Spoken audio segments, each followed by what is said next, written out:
He won the game. He won the day. Hottest player in the NFL yesterday. Second-year quarterback. Mitch Trubisky already up 7-0 after a Trey Burton touchdown goes to Allen Robinson. 14-yard touchdown. Place was rocking. Bears are for real. Nagy's for real. Trubisky looks for real. Down 35-3. Fitzpatrick, maybe not for real. Poof, like magic, intercepted again. Guys, that is Eddie Jackson. Fitzpatrick got yanked. We saw a little bit of Jameis. Season he's having. Eddie Jackson looks great. Pretty much everyone wearing the Bears uniform yesterday looks great. Jameis gets in the game, down 48-10. That is intercepted, guys. Intercepted over the middle. Aaron Lynch. We're in that Dan Hampton, number 99. It was one of, honestly, I'm not exaggerating, one of the most exciting days in Chicago Bears history. A massive win for them. And just a display. Fireworks, 48-10. And Stacey Dales was right there in the eye of the storm talking to the QB1. In the first half of this game, 5 touchdowns, 6 total. What shifted this week for you, particularly with this offense? It was just, I think everything just started to click, really. We had a great week of practice, and we just came out here and had fun today. It all starts up front for us. Our O-line played fantastic, giving me time, keeping me clean, and we let our playmakers get open downfield, and I just did my job. I thought I had my best week of practice so far, just everybody on the same page and great execution all the way around. But for us, it starts up front with those 5, really 6 guys mixing in the O-line. They did a great job giving me time, and we played good team offense today, and everyone just did their job, and we had fun. It was fun to watch, Mitchell. Just so you know, you had fun out there and watching all of those fireworks offensively, and of course with Khalil Mack and Eddie Jackson and company making it happen. It was so impressive and so complete, and something that I haven't seen in so long in Chicago. Nate, what impressed you the most about Mitchell Trubisky's performance? It was that offense. It was Matt Nagy leaving his footprints on that offense. You know, last year we saw him with KC, and it seemed like the rhythm was perfect. They had the guys that can go deep, the guys that can roam the middle of the field. They had the tight end play and the running back, of course, with Kareem Hunt. For the first time with the Chicago offense, I saw everything that they built start to show up and why they were there. Play after play after play. Allen Robinson down the sideline, Trey Burton. Turbo gets in the end zone. Twice. And everybody's using them. Everybody is being used for the exact reason that they're there. So for me, it's that offense. It's Matt Nagy and what he's doing there. What a way to silence doubters. I mean, Patrick Mahomes having this career year. He was drafted 8 slots after Trubisky. And as good as the Bears start has been, there's been this other wrinkle to it in the conversation saying, yeah, but Trubisky doesn't look good. 6 touchdowns. Everyone could shut up. He played great. And Trubisky's got the faith and the trust of the coaching staff, which is what really matters. And I thought last night he slammed the door on a lot of doubters, and I thought that was important because if this team became that typical Bears all defense and offense struggles thing, it still is not as rewarding. But right now, if you're a Bears fan, you're feeling great because you know that your quarterback can at least do it when he's called upon. It was definitely a Patrick Mahomes hold my beer moment. It could have been. I think it was Lollapalooza hold my beer. It was better than Lollapalooza. It was... You know what I feel about it? It was just a wave of the future. As Bears fans are so mired in the damn past, and yesterday all the names are coming out. Best performer, Jim McMahon never did it. Sid Luckman. The hell with those guys. I'm so sick of the Bears past and so excited about the Bears future. He is so young. Nagy is so cool. Did you see the play that they did in the goal line? I've never seen this in my life. They brought in Chase Daniel out, not to be out wide or to replace. They line up in the backfield together, 2 quarterbacks standing shoulder to shoulder. It's bizarro world football, and then what do they use him for? Nothing. Just toss it to the jet sweep. It's fine because everybody in defense is, holy crap, Chase Daniel and Mitch is in. Guy, we may see a day where there's 3 quarterbacks. Somebody call up Tyler Bray from the practice squad and put him out there.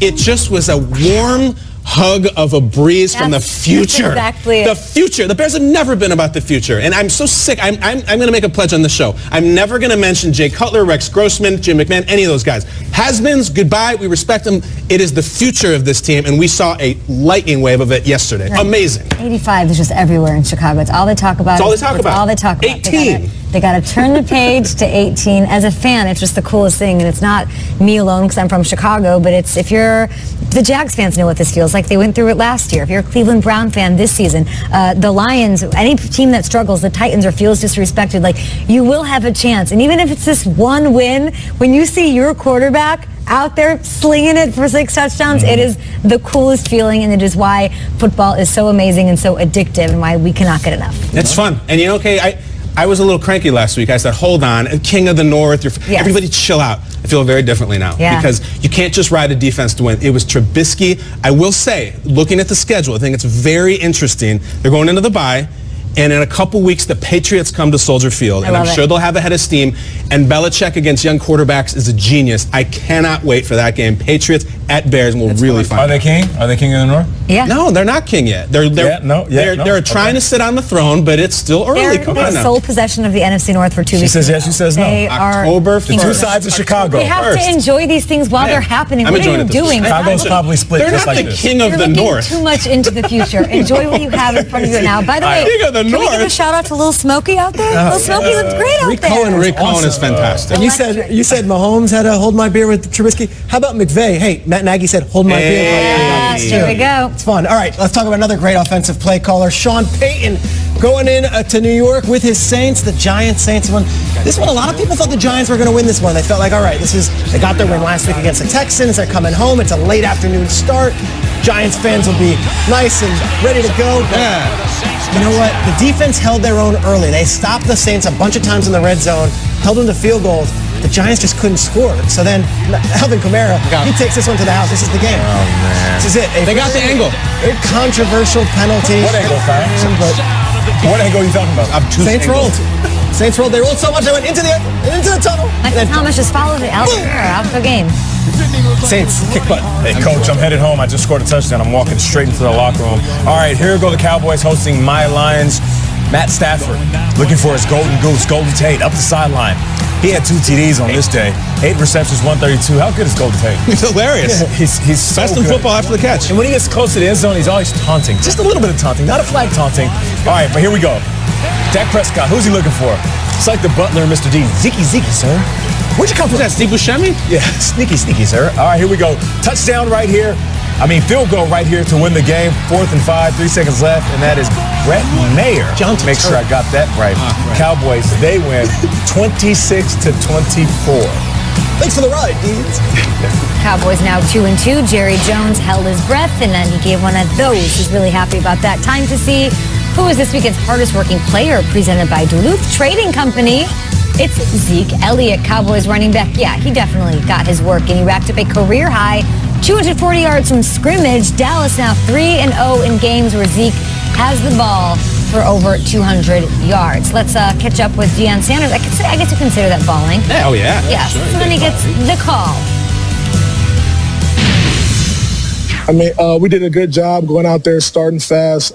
We were getting on the ball quick, trying to tire him out. We're making them play simple defense, and this was mano y mano, our guys versus their guys. And our offensive line, they did a great job taking care of their guys up front and opening up those holes so I can get out there and make plays. Ben, do you feel any more pressure? You know, Dad's gone, Jason gone, and it ain't nobody but you and Dak over there, seems like. But everyone knows the road to success is through you, so there has to be a little more pressure. You know how it is, being a big-time player, and the pressure's going to be on you. That's what we want. We want the pressure to be on that. And, I love it. I love it. Hardest working player, presented by Duluth Trading Company. Guys, who deserves the most credit for this Cowboys win? I'll take the have obvious. To be Zeke? I'll go with Zeke. Zeke, whoever it is. Zeke, I will put him in the MVP conversation right now because of how valuable he is. I remember when I was a little kid, I used to go to Fontana, Wisconsin, and they had one of the old Mortal Kombat machines.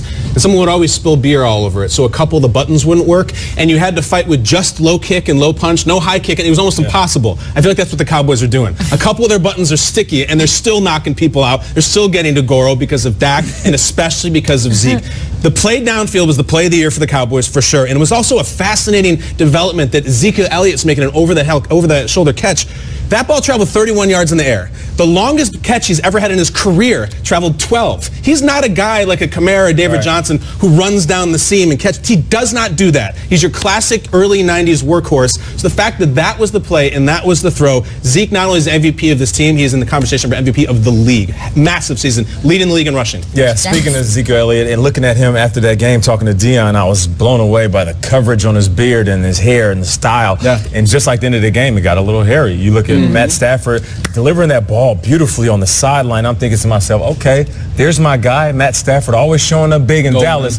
That's pretty much it. It's a wrap. We could turn the game off. Speaking of video games, you know what? Go ahead and unplug it. And Dak Prescott's like, no. Leave that game plugged in. We got a minute left. Let me go show you why I'm Dak Prescott. And I feel like he's starting to recapture that magic. You remember his rookie year. He was battling with all of the best quarterbacks in this league, going blow for blow, toe for toe, all the way down. And here it is late in that drive, just beautifully sitting back in that pocket and picking apart that Lions defense. So for me, credit to Scott Linehan, credit to Garrett, and credit to Dak for answering the questions and saying, you know what, all right, Zeke, you held us down all day.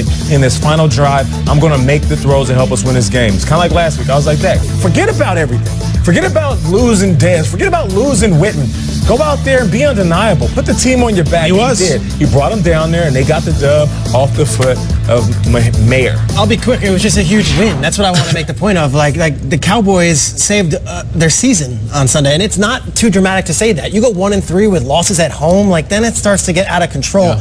I just thought it was such a clutch win by those guys because, like you said, when Matt Stafford leads them down and scores with Golden Tate, I thought it was over. And then Dak showed me something that I didn't know he necessarily had in the bag. Comes all the way back. I thought it was a huge win, saving the season. They're on primetime a bunch. 1-3 Cowboys unraveling. That's not fun to watch. That was a huge win. Kevin Austin left the game in this one. Other guys stepping up. What does it mean for the Lions quickly before we hit It's tough. It's a tough loss because that would have put them in a much different position in the NFC North. Patriots. They could have built on that and kept it going. It's a really built some tough momentum. loss. Not good things for Matt Patricia. All right, we're going to take a short break here. Tyrell Williams pulled off this ridiculous catch. This wild, amazing, how did this even happen? Gravity is at a